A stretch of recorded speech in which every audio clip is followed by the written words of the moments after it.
teknologi sudah mendominasi akal manusia, alam fikir kita, daya kebutuhan kita semakin tinggi dengan internet, dengan HP. Apa kriminalisasi yang muncul? Anak bisa bunuh orang tua kalau tidak dibelikan HP.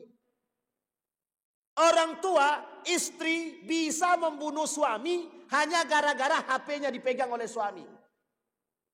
Coba bayangkan. Ini karakter yang kita temukan di akhir zaman. Suami pasang aplikasi yang sangat sensitif, tidak boleh sampai istrinya tidak bisa buka. Artinya apa yang muncul? Kecurigaan antara satu dengan yang lain. Uniknya lagi, dampak yang lain yang lebih besar, dalam rumah tangga tidak ada komunikasi. Anak di ujung main HP, suami di ujung main HP, istri di tengah main HP. Oh, pertanyaannya di mana komunikasinya? Hilang keberkahan rumah tangga. Habis. Pakar teknologi mengatakan gadget HP sangat merusak anak hari ini. Generasi. Sekarang saya sampaikan kepada Bapak Ibu, dampak yang lebih parah daripada itu. Apa dampak yang lebih parah lagi? Andai kata tidak ada internet, apa yang terjadi? Hilang semuanya, Pak. Itu baru internet.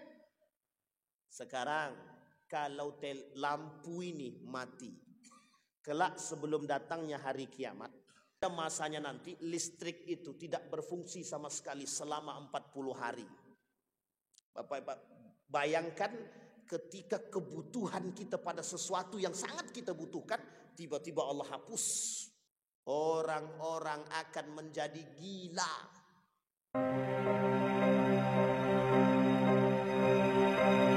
Bismillahirrahmanirrahim. Assalamualaikum warahmatullahi wabarakatuh. Alhamdulillahi rabbil alamin. Alhamdulillahilladzi an'ama bi ni'matil iman wal islam bihima tatimmus salihat. Ashhadu an la ilaha illallah wahdahu la syarika lah. Wa ashhadu anna Muhammadan abduhu wa rasuluh la nabiyya ba'd. Allahumma salli wa sallim wa barik ala hadzal nabiyil karim. Allahumma salli ala Muhammad wa ala ali Muhammad fil alamin innaka Hamidum Majid. Ya ayyuhan nasu ittaqu rabbakum alladzi khalaqakum min nafsin wahidah wa khalaqa minha zawjaha wa batha minhuma rijalan katsiran wa nisaa wattaqullaha alladzi tasaaluna bihi wal arham innallaha kana 'alaikum raqiba. Wa qala Allah ta'ala ya ayyuhalladzina amanu ittaqullaha wa qulu qawlan sadida yuslih lakum a'malakum wa yaghfir lakum dhunubakum wa may yuti'illaha wa rasulahu faqad faza fawzan 'azima. Puji syukur kehadirat Allah dengan mengucapkan alhamdulillahirabbil alamin. Bersalawat kepada Nabi dengan mengucapkan Allahumma salli ala Muhammad wa ala ali Muhammad fil alamin innaka Hamidum Majid. Bapak Ibu sekalian yang berbahagia, mudah-mudahan di subuh hari ini Allah limpahkan rahmat dan karunia-Nya kepada kita semua. Allah berkahi hidup kita, Allah jadikan anak-anak yang saleh dan salihah. Allah anugerahkan keluarga yang sakinah mawaddah warahmah. Untuk orang tua kita yang telah mendahului kita, Allah tempatkan di tempat terbaik di sisi-Nya, Allah terima amal ibadahnya. Kemudian Allah kumpulkan bersama orang-orang yang saleh. Untuk orang tua kita yang masih hidup, Allah sehatkan, Allah kuatkan, Allah berkahi, Allah luaskan rezeki. InsyaAllah kita semua yang hadir husnul khatimah dan istiqamah. Amin ya rabbal alamin. Berkata baginda Nabi Muhammad sallallahu alaihi wasallam, kata Nabi, innallaha la yaqbidul ilma intiza'an yantazi'uhu minal ibadi walakin yaqbidul ilma yaqbidu kaqabdil ulama hatta idza lam yubqi aliman ittakhadha an-nasu ru'usan juhalan fasu'ilu fa'afqaw aw fa'aftau bighairi ilmin fadallu wa adallu. Kata Nabi dalam satu hadis, cara Allah mengangkat ilmu di akhir zaman itu biqabdil ulama, dengan menahan atau mengangkat orang-orang alim. Di dalam hadis yang diriwayatkan oleh Imam Ahmad ibn Hanbal, begitu juga di dalam kitab Sunan Ad-Darimi, kemudian juga dalam Sunan Abi Daud, ada pembahasan khusus judulnya fitan. Fitan. Fitan itu artinya jamak daripada fitnah. Fitnatun, fitnatani, fitanun. Fitnah, fitnah, fitnah. Di masa yang penuh fitnah yang disampaikan oleh Nabi dalam hadis tersebut.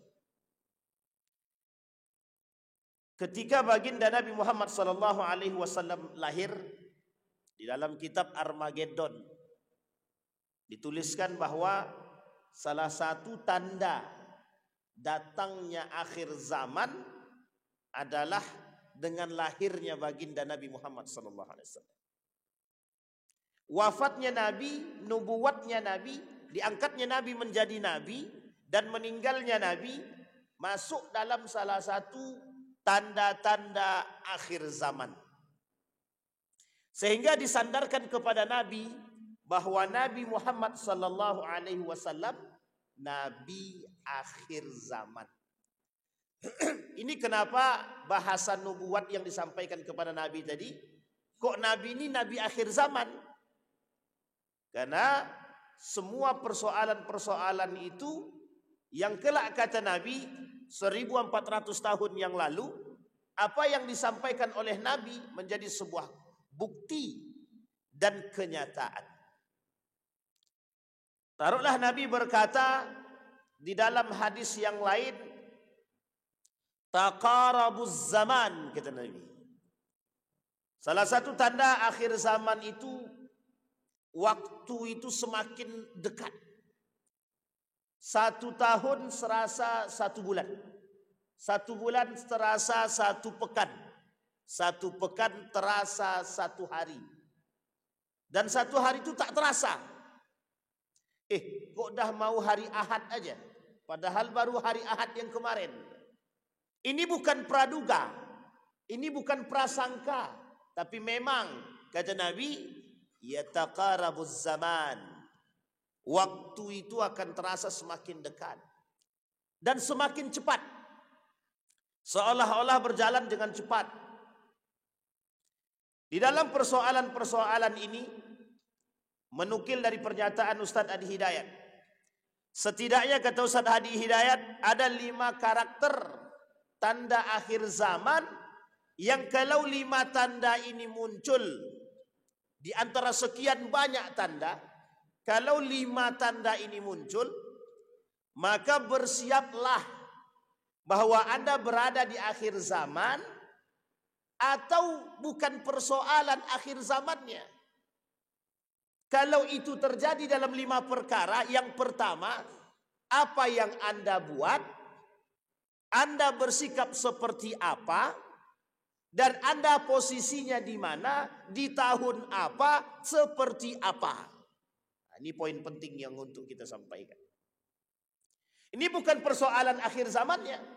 Dan jangan cari tahu tentang akhir zaman, kapan datangnya, waktunya, nggak usah cari tahu.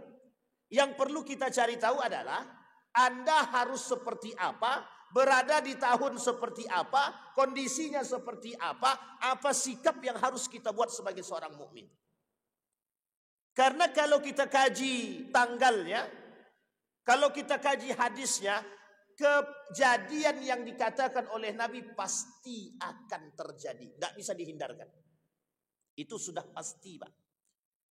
Kata Nabi, kata Ustaz Hadi Hidayat mencoba merangkum dari Sunan Abi Daud dan Ibnu Majah itu dalam kitab, dalam bab Al-Fitan itu menjadi 5. Padahal banyak, tapi beliau yang rangkum jadi 5 setidaknya, kata beliau.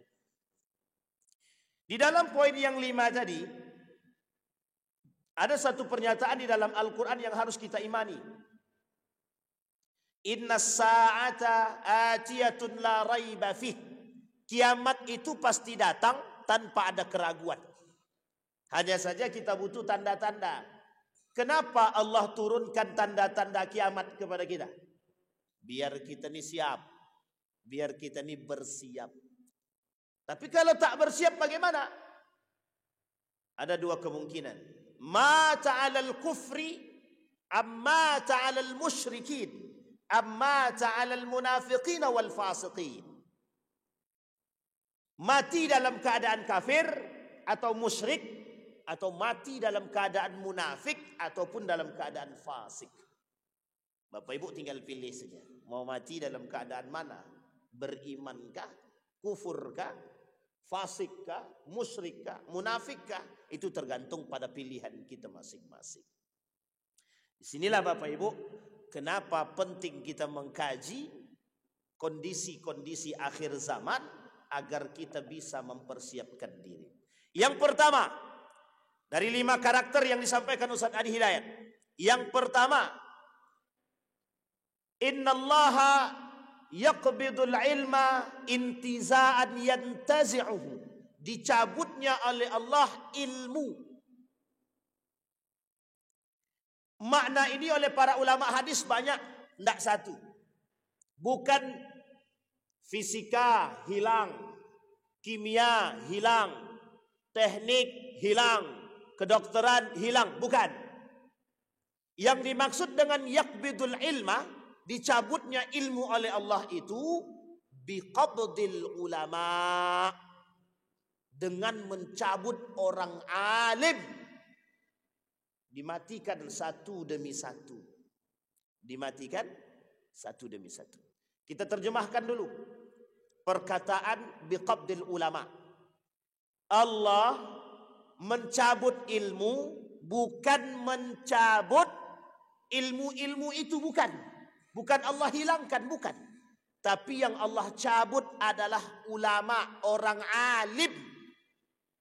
Kata Imam Al-Ghazali, karakter orang alim itu laisal alim bikasratir riwayati walakinnal alim bikasratil khasyah.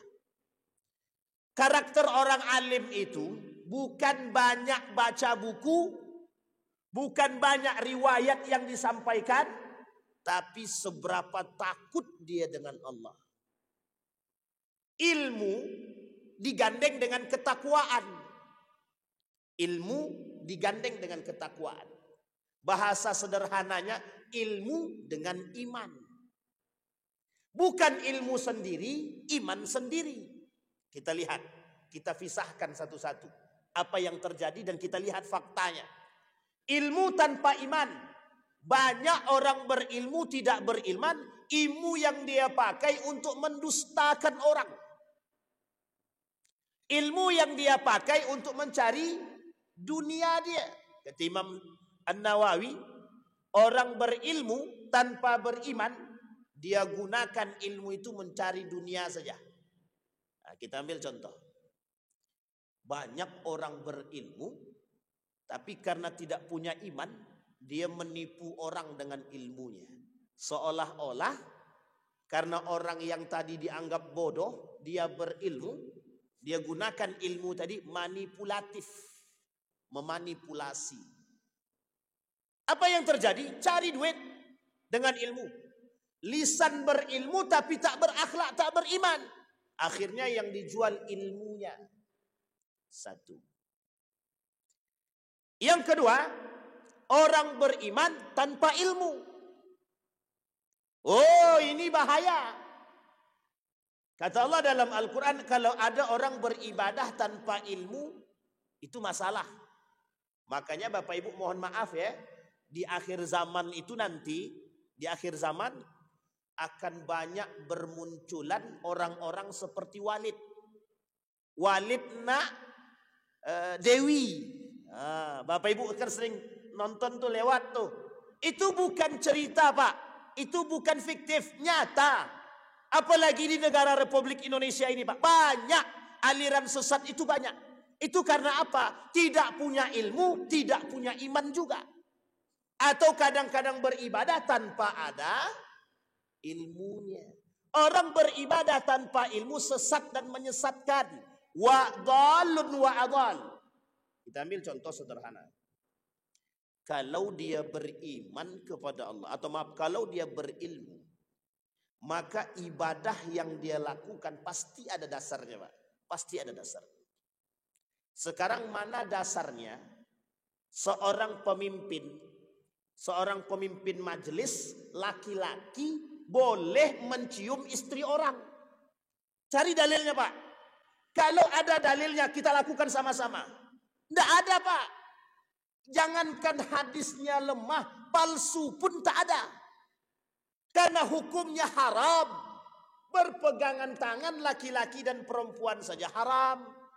Loh, kok ada aliran yang mengatasnamakan nama Tuhan Allah, keimanan, loh kok tak punya dalil, tak punya dasar, tak punya ilmu.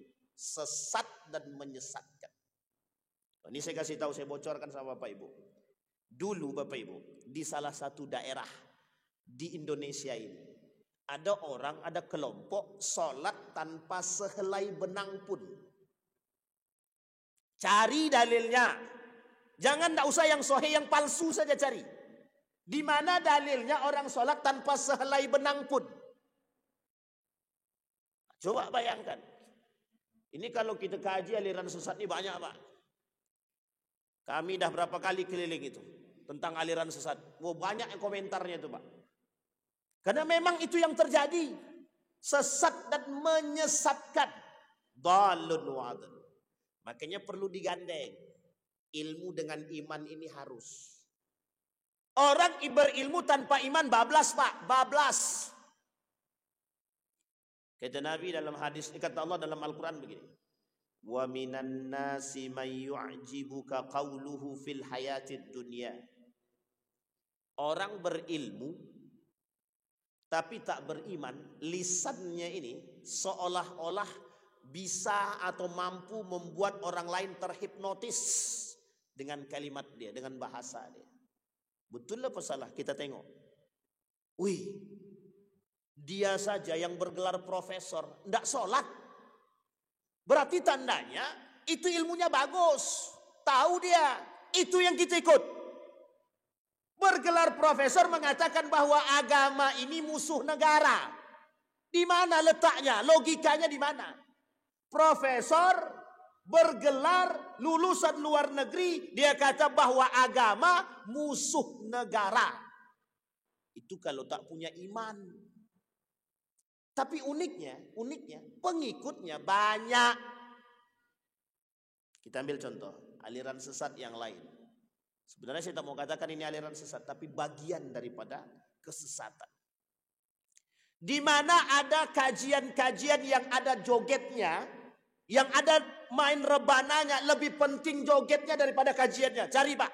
Di mana dalilnya? Cari. Di mana siapa yang pernah melakukan demikian? Boleh melakukan kajian, ketika kajian boleh joget, boleh bersentuh laki-laki perempuan, boleh bercampur aduk laki-laki dan perempuan. Dhalun wa adhal. Sesat dan menyesatkan. Tapi uniknya yang ikut banyak. Itu kalau ilmu dan iman dipisah. Intiza'an yantazi'uhu. Sekarang kita lihat. Bagaimana cara Nabi? Biqabdil ulama'. Cara Allah mencabut ilmu tadi dengan mencabut para alim. Sekarang kita lihat. Bagaimana cara Allah mencabut orang alim itu. Kita lihat. Satu. Ditafsirkan oleh para ulama. Yang pertama. Dimatikan orang-orang alim yang soleh sedikit demi sedikit. Satu. Dihabiskan sama Allah. Meninggal. Si anu pakar meninggal. Siapa yang paling pakar? Meninggal. Kepakarannya meninggal. Dicabut. Satu. Cara Allah habiskan. Ada yang kedua. Allah cabut kepakaran. Paham Bapak Ibu maksudnya kepakaran? Kepakaran itu sulitnya kita mencari orang-orang yang pakar. Orang pakar di sini kita ambil contoh. Misalkan ahli waris. Persoalan ilmu al-faraid. Mencari orang yang ahli di bidang faraid di akhir zaman itu sama seperti mencari semut di lautan. Dapat tak dapat? Saking sulitnya.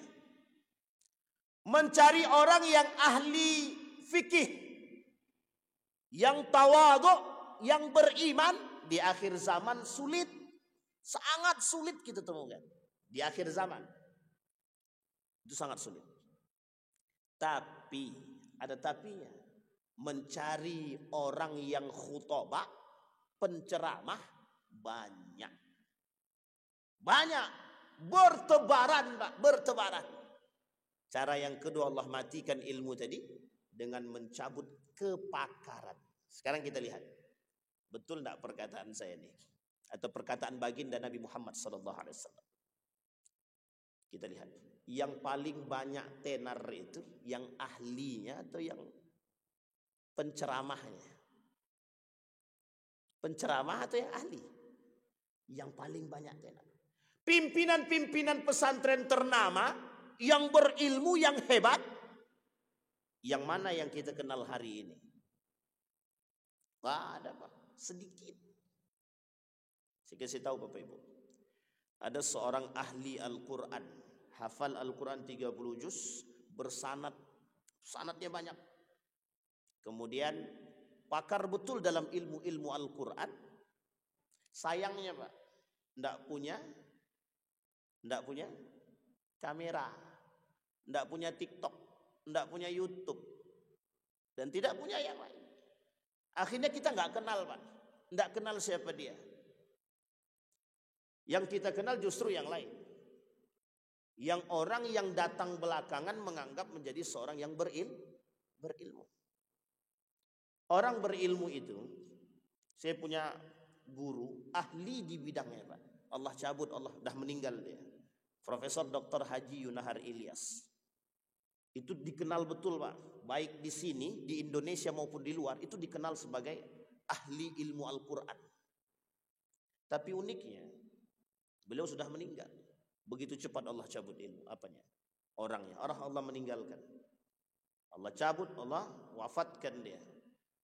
Di tengah, ketika beliau meninggal, keluar pernyataan di sekeliling orang-orang Muhammadiyah, pakar Al-Quran kami hilang, pakar tafsir kami hilang.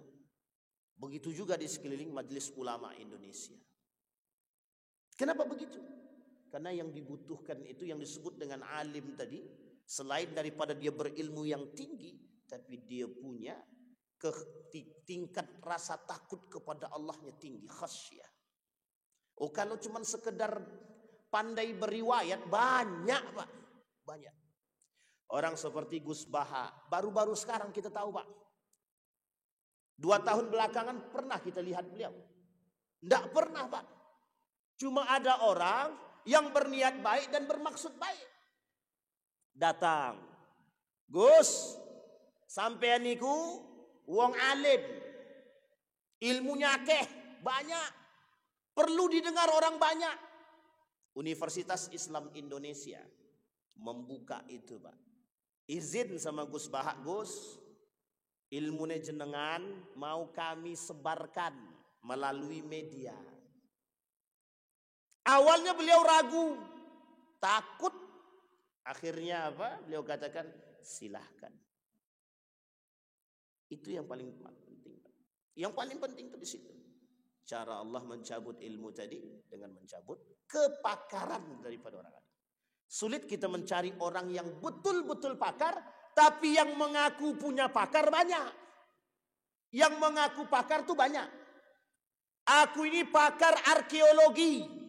Aku ini pakar. Aku ini doktor di bidang sosial. Tapi tidak sholat. Yang menggabungkan seperti ini yang susah Pak. Ada ahli matematika, juara olimpiade, tapi tidak pernah sholat. Itu gimana coba itu? Oh, dalam agama dia Ustadz. Oh ya oke, kalau dia bukan agama Islam. Tapi kalau dia Muslim, Kalau ada orang berilmu menomorduakan agama, berarti tandanya bukan orang alim. Orang berilmu yang nomorduakan agama bukan orang alim. Kita ini kenal Al-Farabi, Ibnu Sina, ada buku judulnya, bukunya tebal segini, Pak. Sekitar 2000 halaman. Kalau saya tak salah sekitar 2000 lebih halaman itu. Judul bukunya At-Tib. Artinya itu buku tentang kedokteran. Yang ngarang langsung Ibnu Sina. Kapan umat muslim baru tahu itu? Baru-baru ini, Pak. Baru pada abad ke-20. Itu sudah masa siapa? Daulah Abbasiyah. Berapa jarak rentang waktu dari Daulah Abbasiyah sampai sekarang? Setelah Turki Utsmani runtuh, dihapusnya semua, Pak, dibuangnya semua, dibakarnya semua. Kita tidak ada yang tahu, Pak. Siapa yang kenal dengan Ibnu Khaldun?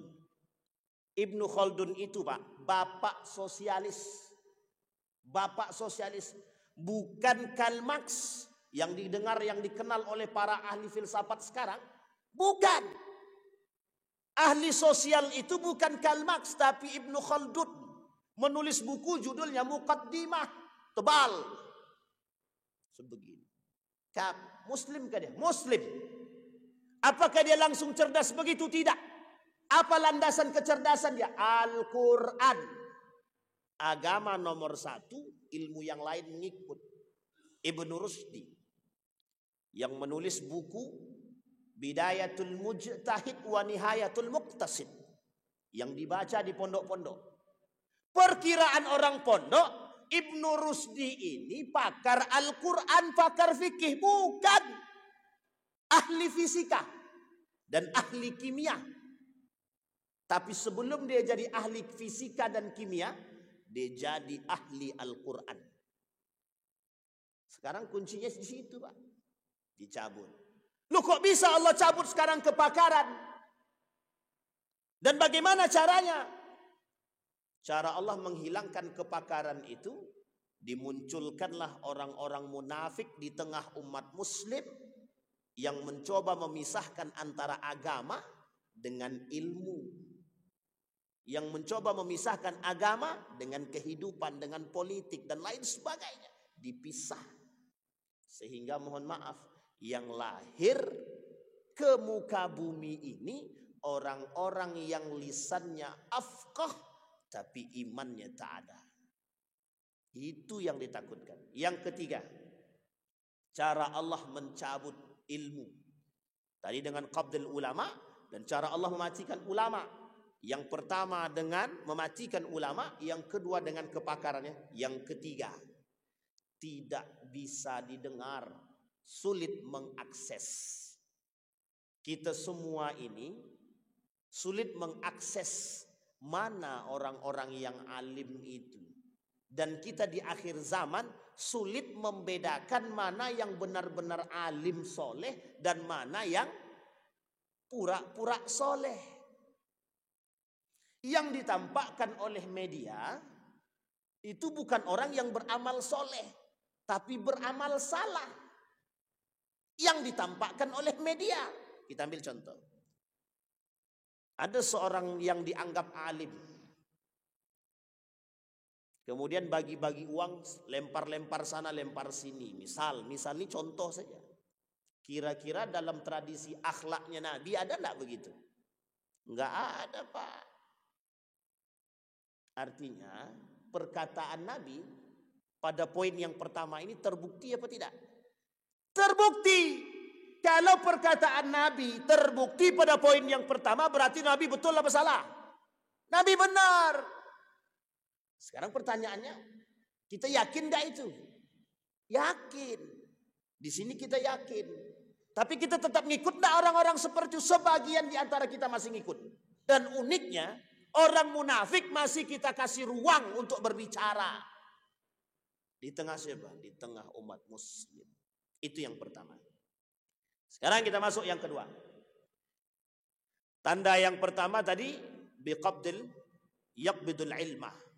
Mencabut ilmu. Yang kedua, yang dicabut oleh Allah, yang kedua kata Allah, kata Nabi, Banyaknya para pendusta, manipulatif, sanawatun khadda'at, masa-masa tipu daya. Yang kedua, kalian akan bertemu dengan satu masa, kata Nabi, masa itu sanawatun khadda'at, masa-masa tipu daya. Ini saya tidak mau mengungkit-ungkit sebenarnya Pak, tapi tanpa saya ungkit Bapak dah paham tuh pasti itu. Bapak Ibu mesti dah paham, dah lihat. Dunia ini tipu daya. Sekarang Bapak perhatikan di mana bisa mencari kebenaran. Benar salah, yang salah betul. Yang benar disalahkan, yang salah dibenarkan. Gimana kita mau cari yang benar? Manusia manipulatif. Yang lahir di akhir zaman itu manusia-manusia manipulatif. Artinya apa itu Pak Ustaz? Banyak panduto. Banyak para pendusta. Bermuka dua zal wajhin, bermuka dua. Banyak manusia-manusia pengkhianat. Kita ambil karakternya Pak. Na'udzubillahi tsumma na'udzubillah. Kita ambil karakter. Kita perhatikan. Saya ungkit sedikit persoalan Israel dan Palestina. Perhatikan Pak. Pembangkang pengkhianat itu karakter siapa? Bani Israel. Berapa kali Allah sebutkan dalam Al-Quran? Berkali-kali. Pertanyaannya, sekarang muncul manusia yang melebihi daripada Israel. Kira-kira lebih parah enggak daripada Yahudi itu? Saya tidak mau ungkit lagi Pak. Nanti kalau kita ungkit ini panjang lebar lagi Pak. Panjang kali lebar kali tinggi. Tapi uniknya manusia tidak sadar Pak. Yang kita takutkan kita daripada bagian daripada pelaku kedustaan tersebut. Na'udzubillahi tsumma na'udzubillah. Sekarang Bapak Ibu lihat di mana permasalahan apa yang hampir tidak ada, yang hampir tidak ada kejujurannya.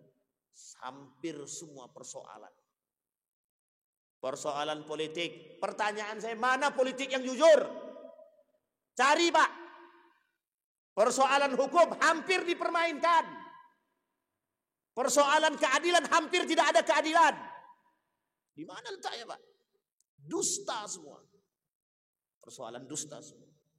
Kata Nabi itu persoalan akhir zaman begitu memang. Itu yang kedua. Kita cepatin nih Pak. Goyang kita nanti. Yang kedua. Yang ketiga. Karakter yang ketiga. Karakter yang ketiga. Intisyarul al-munkar. Intisyarul munkar. Kemungkaran bertebar luas. Kata Allah dalam Al-Quran, Inna salata tanha anil fahsyai wal munkar. Apa kalimat fahsya itu? Makna fahsya itu apa? Perkataan keji, maksiat, dan lain sebagainya. Sekarang kita lihat, apa bentuk maksiat itu? Banyak apa? Dusta bagian daripada perbuatan keji. Pengkhianat bagian daripada perbuatan keji. Banyak perbuatan keji itu banyak. Dan kemungkaran. Apa kemungkaran itu Pak? Kemungkaran itu apa? Perbuatan yang dibenci oleh Allah, yang sangat tidak disukai oleh Allah, dan masuk dalam kategori kezaliman. Perhatikan baik-baik. Masuk dalam perbuatan fahsya atau mungkar. Dua-duanya masuk. Zina masuk dalam perbuatan fahsya atau mungkar. Dari zina lakukan mungkar. Minum khamar, narkoba. Ini yang kita sebutkan ini perkara yang sulit untuk diatasi. Kita ambil contoh narkoba. Makin besar apa makin kecil? Kenapa kok makin besar? Nah, Bapak Ibu jawab sendiri. Nanti kalau saya jawab susah. Kenapa kok makin besar? Karena banyak yang main. Maka sulit Pak. Narkoba, minum khamar, bir bintang, dan baik berada bintangnya ataupun tidak ada bintangnya. Perhatikan bagaimana intisyaruhu, bagaimana tersebarnya minuman-minuman khamar. Sekarang semua ini Bapak Ibu, kalau sifat jenisnya itu bisa dirubah sama mereka. Daging babi haram, minyak babi halal apa haram minyak babi? Berapa banyak minyak babi yang kita makan? Mereka tidak jual daging babi. Yang mereka jual itu minyak babinya. Ada 100 lebih nama babi itu, Pak. Mau pahanya, mau kakinya, mau kuku segala macam itu ada namanya masing-masing. Dan itu banyak kita dapatkan dalam makanan, mohon maaf, makanan kemasan. Coba bayangkan. Contoh, sosis. Contoh lagi, kuaci. Saya tidak mengeneralisir kuaci ya. Tapi saya tak sebutkan mereknya, Pak. Karena saya lupa. Kalau ingat pasti saya kasih tahu. Dan banyak makanan-makanan yang lain, marshmallow yang beberapa waktu lalu itu ditampilkan di media, di berita. Yang dimakan oleh siapa? Anak-anak kita, Pak. Bapak Ibu tak mau tahu siapa yang buat perbuatan begini? Yahudi. Apa tujuannya? Memusnahkan. Yahudi punya tujuan terhadap manusia hari ini. Tujuannya cuma satu, memusnahkan. Jadi semakin membuat. Jadi gini, tujuan Yahudi itu hari ini bagaimana populasi manusia di muka bumi ini bukan semakin banyak tapi semakin sedikit. Jangan tersinggung. Saya tak katakan program KB itu bagian daripada itu. Tapi saya mengatakan salah satu sarana untuk membuat semakin sedikitnya generasi, program itu KB. Program KB itu kan membuat meminimalisir keluarga itu. Cukup 2 saja. Kalau mati 1, tinggal 1. Kalau mati dua-duanya habis. Makin hari habis. Bahkan uniknya lagi program yang lain ada namanya child free. Child free. Menikah tapi tak pengen punya anak. Nah, ini Bapak Ibu perlu paham. Karena memang child free ini program. Program kaum-kaum liberal itu. Orang-orang Yahudi untuk merusak pola pikir kita.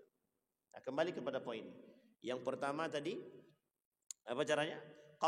Yaqbidul ilmah, mencabut ilmu. Kemudian setelah mencabut ilmu terjadinya apa tadi? Kemaksiatan, kemungkaran. Yang ketiga, yang kedua tadi apa? Dusta, banyaknya orang dusta. Yang keempat. Kata Nabi yang keempat itu, taqarabuz zaman. Waktu semakin dekat. Terasa semakin dekat saja waktu itu. Dan uniknya, dalam waktu yang semakin dekat ini diterjemahkan oleh para ulama, waktu semakin cepat, waktu semakin terasa dekat. Kata para ulama, terjadinya perubahan, revolusi. Sekarang ini poin berapa kita sekarang? Dulu ada namanya manusia milenium 2000. Nah, sekarang nih udah lewat gen Z itu. Gen A, gen alpha. Bapak Ibu tahu gen alpha itu? Kalau yang tua-tua saya yakin agak ragu sedikit. Tapi yang muda-muda mungkin. Kata Nabi, tanda yang keempat, semakin banyak dan semakin terasa. Waktu semakin dekat dan semakin cepat. Ulama berbicara begini. Kata para ulama, ditinjau lebih luas. Perkembangan teknologi. Perkembangan teknologi. Dulu orang mengenal guru cuma di sekolah. Sekarang tidak. Orang bisa mendengar, melihat guru di mana? Di YouTube, di TikTok, di Facebook, Instagram. Ini perubahan waktu. Pertanyaan saya adalah, kalau listrik mati, apa yang terjadi? Sekarang YouTube pakai internet enggak? Kartu. Dulu Pak, telepon selulernya itu pakai telepon rumah. Naik nih canggih, pakai handphone Nokia. Masih ingat ya Bapak Ibu ya? Nokia yang cuma bisa nelpon sama SMS. Oh, rebutan orang cari, beli Pak, bagus, beli. Setelah pakai Nokia, tersebut pula mereknya, nanti pandai-pandai lah. Setelah pakai barang cuma telepon doang, sekarang naik Pak, naik peringkat. Dari cuma telepon aja, sekarang bisa WA. Dari WA, bisa Facebook, bisa Instagram, bisa dan lain sebagainya. Bisa searching YouTube, bisa melihat di Google, bisa mencari, semua ada. Apa yang Bapak butuhkan ada semua. Saya sakit jantung, obat sakit jantung paling mujarab, keluar Pak. Tidak perlu diketik pakai voice note. Keluar semua. Yang tadinya jauh Pak, kita mencari obat jauh, datang. Pesan sekarang, besok datang. Pakai apa? Kurir, online, ada Shopee dan lain sebagainya. Tersebut juga namanya, meskipun tidak disponsori. Sampai di sini paham Bapak Ibu? Waktu semakin cepat. Pertanyaannya adalah, apa yang kita butuhkan untuk mengakses itu? Kita butuh internet. Dari 3G, kemudian naik dari 2G, 3G, 4G, 5G. Entar lagi entah berapa G kita tidak tahu Pak. Mau 10G kayak segala macam. Perhatikan baik-baik yang ingin disampaikan oleh Nabi. Betapa manusia dilanda akan kiamat. Apa kiamat yang melanda manusia? Teknologi. Kita tidak menafikan perkembangan teknologi, tidak. Justru kita harus mengakses, memang wajib. Kita tidak bisa Pak sekarang ini, jangan pakai HP, tidak ada yang bisa menghubungi kita sekarang. Orang tidak mau nelpon biasa itu tidak mau sekarang. Uniknya, yang dilupakan oleh manusia, silaturahim. Dengan telepon cukup, tanpa perlu datang ke rumah. Pertanyaan saya, lebih berkah mana? Datang ke rumah atau telepon? Satu. Itu tidak seberapa dampaknya Pak. Kita lihat dampak yang paling besar. Ketika manusia sudah ketika teknologi sudah mendominasi akal manusia, alam fikir kita, daya kebutuhan kita semakin tinggi dengan internet, dengan HP. Apa kriminalisasi yang muncul? Anak bisa bunuh orang tua kalau tidak dibelikan HP. Orang tua, istri bisa membunuh suami hanya gara-gara HP-nya dipegang oleh suami. Coba bayangkan. Ini karakter yang kita temukan di akhir zaman. Suami pasang aplikasi yang sangat sensitif, tidak boleh sampai-sampai istrinya tidak bisa buka. Artinya apa yang muncul? Kecurigaan antara satu dengan yang lain. Uniknya lagi, dampak yang lain yang lebih besar, dalam rumah tangga tidak ada komunikasi. Anak di ujung main HP, suami di ujung main HP, istri di tengah main HP. Oh, pertanyaannya di mana komunikasinya? Hilang keberkahan rumah tangga, habis. Pakar teknologi mengatakan, gadget HP sangat merusak anak hari ini, generasi. Sekarang saya sampaikan kepada Bapak Ibu, dampak yang lebih parah daripada itu.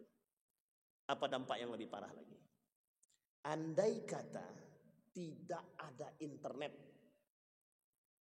apa yang terjadi? Hilang semuanya Pak. Itu baru internet.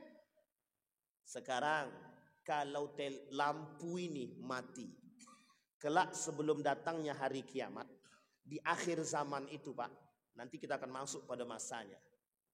Mudah-mudahan kita nggak ketemu. Tapi kalau kita ketemu masanya, ada masanya nanti listrik itu tidak berfungsi sama sekali selama 40 hari. Bapak bayangkan ketika kebutuhan kita pada sesuatu yang sangat kita butuhkan, tiba-tiba Allah hapus. Sekarang saya tanya, listrik itu, internet itu bisa hidup tanpa listrik? Tidak bisa Pak, tidak bisa. Orang-orang akan menjadi gila. Orang stres.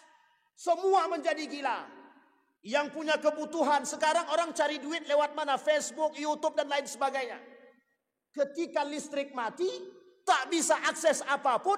Selama 40 hari. Gila Pak. Stres semua. Dan itu pasti akan terjadi. Sekarang di Eropa sedang terjadi kiamat internet. Kiamat internet. Bukan tanpa makna. Bukan tanpa makna. Apa maksudnya kiamat internet itu? Yang terjadi di sana adalah gilanya manusia dengan internet. Akhlak hilang, adab hilang, ilmu hilang, semua hilang. Yang tersisa adalah manusia-manusia tanpa adab, tanpa akhlak. Dan itu mereka rasakan hari ini. Krisis moral, krisis ilmu, krisis akhlak terjadi. Pertanyaan saya adalah, mungkinkah itu terjadi di negara kita Republik Indonesia ini? Mungkin apa tidak? Itu yang keempat. Sekarang kita masuk yang kelima, yang terakhir.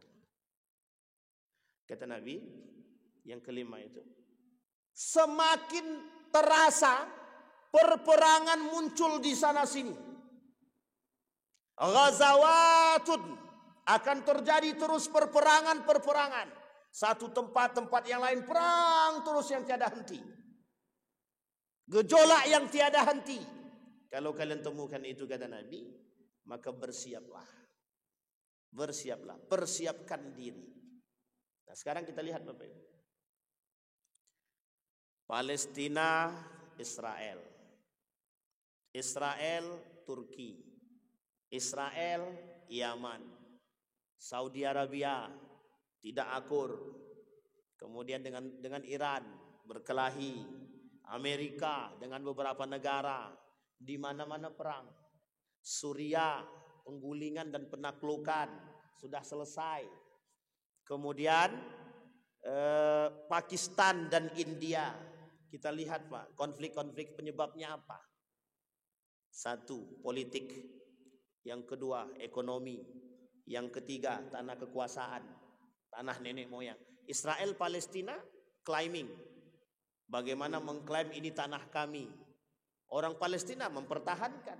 Itu bukan persoalan perang agama. Yang dimaksudkan oleh Nabi akan terjadi perang di mana-mana. Kelak ending perperangannya adalah perang antara Yahudi dengan Muslim. Itu akhir Pak. Palestina dengan India, apa konfliknya Pak? Konflik yang paling nampak itu konflik agama. Jangan dibalut dengan politik, yang dibalut dengan ekonomi. Pada hakikatnya itu bukan persoalan diplomasi, itu persoalan perang agama. Sudah lama. Bukan persoalan pencaplokan wilayah. Bukan persoalan politik, bukan persoalan diplomasi, bukan persoalan yang lain. Persoalan agama. Yahudi, Israel, Zionis, dengan Yaman, dengan Turki, dengan Palestina. Persoalan apa? Persoalan bukan tempat tinggal, bukan tanah. Itu bagian daripada lainnya. Yang paling penting adalah perang agama. Dan kelak diakhiri perang semua ini Pak. Gejolak yang terjadi ini diakhiri dengan satu perang. Perang antara umat Muslim dengan Yahudi. Orang Yahudi berbondong-bondong dari Eropa pindah ke Israel. Dari Eropa mereka berbondong-bondong ke Israel. Umat mukmin yang tersisa di akhir zaman berhijrah dari negara-negara manapun, orang-orang beriman pindah langsung ke Palestina. Hijrah terakhirnya umat mukmin itu bukan Indonesia, bukan Saudi Arabia, tapi lebih ke Palestina. Di mana itu Bapak Ibu? Negeri Syam. Tahu Bapak Ibu Syam itu negerinya apa saja? Satu, Suriah, Damaskus, Palestina, Yerusalem dan lain sebagainya. Negara yang didoakan oleh Nabi termasuk salah satunya Yaman. Ada dua negara yang didoakan oleh Nabi. Syam, ya Allah berikan keberkahan kepada negeri Syam, dan Yaman. Sekarang Yaman mau diapakan? Mau diotak-atik. Bahkan sampai ke Indonesia pun orang-orang Yaman berdatangan ke sini dianggap pendusta, dibuat manipulasi sebesar mungkin. Begitulah keadaan kita hari ini.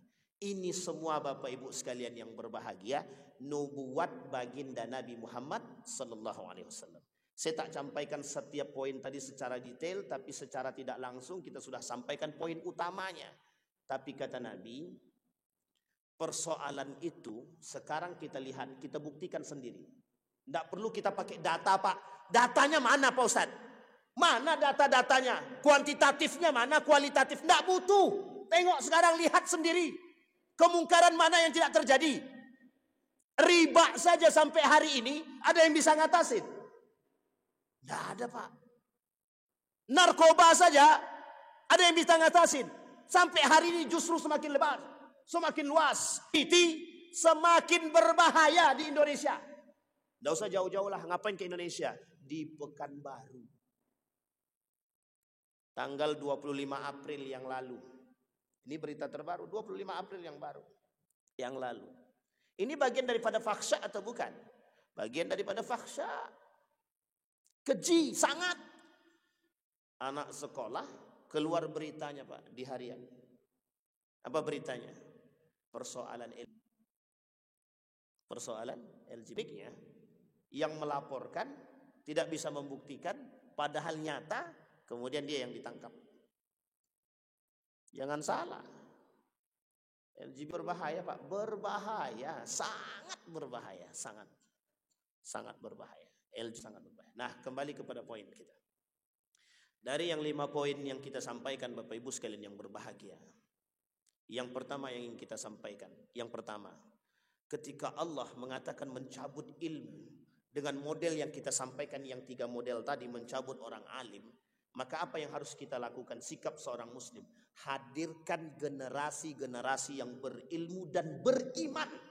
1. Kembalikan halakat, kembalikan model-model keilmuan yang islami. Kejar agama, dapat akhirat. Kejar akhirat, kejar dunia, kejar akhirat, dunia dapat. Kejar dunia, akhiratnya kabur. Itu kalau dunia duluan. Tapi kan harus seimbang, Pak Ustadz. Betul, harus seimbang, benar, tidak salah. Tapi persoalannya bagaimana menyeimbangkannya?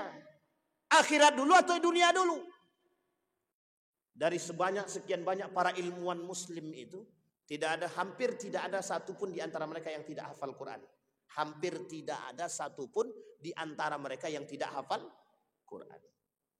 Hadirkan generasi-generasi yang kuat imannya, ilmunya, tangguh. Ini program yang dilakukan oleh Ustadz Adi Hidayat. Program yang dilakukan oleh Ustadz Adi Hidayat. Bagaimana menciptakan manusia yang Qurani, tapi setelah itu terserah. Mau jadi apapun silahkan, fisika, kimia, militer dan lain sebagainya silahkan. Yang kedua, apa yang kita lihat daripada kejadian-kejadian hari ini? Kepastian nyatanya nubuat daripada baginda Nabi Muhammad SAW. Berarti Nabi kita benar apa salah? Benar apa salah, Bapak Ibu? Benar. Yang ketiga, bagaimana cara kita meyakini perkataan baginda Nabi di dalam diri kita, sehingga tertanam rasa cinta dan kita bisa membangun peradaban-peradaban yang ingin kita bangun. Dan yang terakhir, Bapak Ibu sekalian yang berbahagia, di akhir zaman itu cuma 2 isi manusianya. 1 munafik, yang kedua kafir. Sekarang tinggal pilih, Bapak Ibu, mau pada posisi yang kafir atau munafik? Mau pada posisi yang mana, Pak? Jangan pada dua-duanya. Beradalah pada posisi orang-orang yang beriman, yang kuat imannya dengan ilmunya. Bukan cuma beriman tanpa ilmu, bukan cuma berilmu tanpa iman, tapi dua-duanya harus sinkron. Ada pertanyaan, Bapak Ibu? Tidak ada, saya kira itu insyaallah. Karena pertanyaan ini mesti kalau udah kaitan akhir zaman tuh udah kayak mau mati aja rasanya kan. Baik, kalau tidak ada yang bertanya, kita berdoa kepada Allah. Mudah-mudahan apa yang kita sampaikan di subuh hari ini Allah ridai, Allah ikhlas, Allah berkahi, Allah tempatkan, Allah kuatkan, Allah tanamkan dalam diri kita sebagai satu keilmuan yang baik. Insya Allah bisa kita jadikan salah satu sarana untuk memperbaiki rumah tangga, menghadirkan generasi-generasi yang cinta kepada Allah dan Quran, menghadirkan generasi-generasi yang kuat dan beriman. Insya Allah kita semua husnul khatimah, dan insya Allah kita semua bisa menjadi orang-orang yang istiqamah dalam menyuarakan kebenaran yang hari ini sangat langkah di tengah umat muslim itu sendiri. Tsumma na'udzubillah, na'udzubillahi, tsumma na'udzubillah. A'udzubillahi minasyaitonir rajim. Bismillahirrahmanirrahim. Alhamdulillahirabbil alamin. Hamdasy syakirin, hamdan na'imin. اللهم فقهنا في الدين وعلمنا التأويل. اللهم صل على محمد وعلى آل محمد. اللهم اغفر لنا ذنوبنا وذنوب والدينا وارحمهما كما ربيانا صغارا. اللهم اغفر لهم وارحمهم وعافيهم واعف عنهم وأكرم نزولهم ووسع مدخلهم واجعل الجنة مثواهم. اللهم بارك لنا في أمورنا يا رب العالمين. اللهم اجعل القرآن العظيم ربيع قلوبنا ونور صدورنا وجلاء أحزاننا وذهاب همومنا وغمومنا. اللهم اجعل من أهل القرآن واجعل أهلتنا من أهل القرآن الذين نحن خاصتك وأهلك يا أرحم الراحمين. ربنا آتنا في الدنيا حسنة وفي الآخرة حسنة وقنا عذاب النار والحمد لله رب العالمين. السلام عليكم ورحمة الله وبركاته.